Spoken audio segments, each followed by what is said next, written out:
Aloha. For today's case, Lindgren versus GDT, the facts were that there were two different companies. First, we learned about um, Miss Lindgren. She is a small business owner, in and she started her business in 1997, and she got a patent for her business in 2000.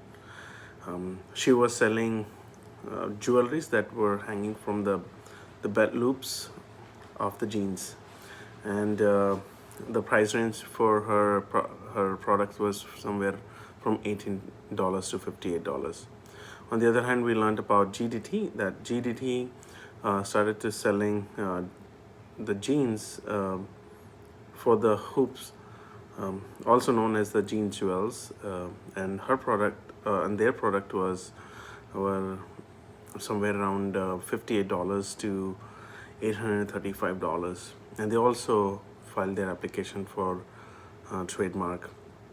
As we continue to learn that in Miss Lindgren, she learned about GDT when she saw the post that was made on the magazine.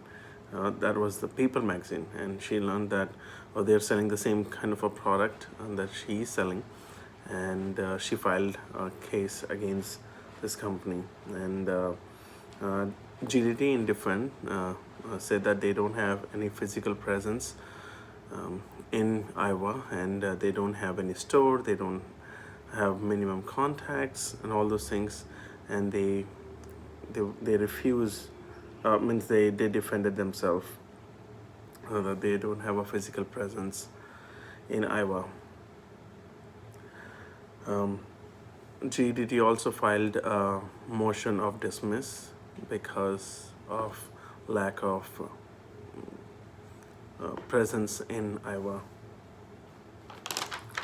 As we continue to learn, there were three different rules, or probably two different rules that I could find out were used. One was the minimum contacts rule. That is actually when you have a very nominal contacts in particular state. You're from a different state and or country, and you have limited access or limited contacts. And then other thing that we learned, the rules that were used was effect test of Calder v. Jones, which is also included the Tortures Act.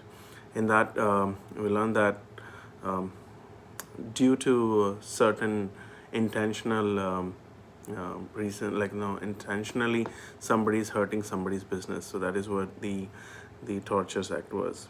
In the analysis, I learned that as the court, did their studies and they did their research, there were they talked about that that the person is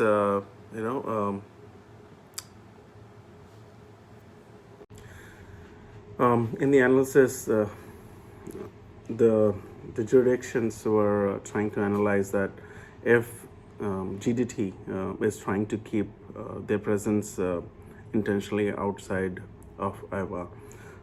They also use the Eighth Circuit. They also considered the Eighth Circuit. In Eighth Circuit, they talked about that they wanted to evaluate the nature and quality of the contacts with the forum state.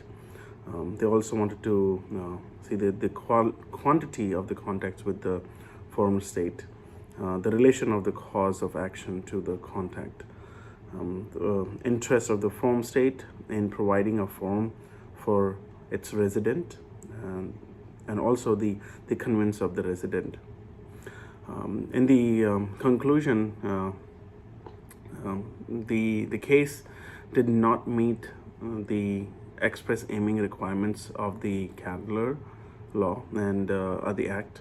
GDT did not have intentionally directed its activities at Iowa and or out of Iowa, knowing that Lindgren could be harmed through its website. There was no minimum contacts were found in Iowa for GDT. However, at the end, the court lack jurisdiction, it's find that Ms. Lindgren's claims may continue in the Central District of California, Western Division, and therefore GDT motions to dismiss is denied. Thank you.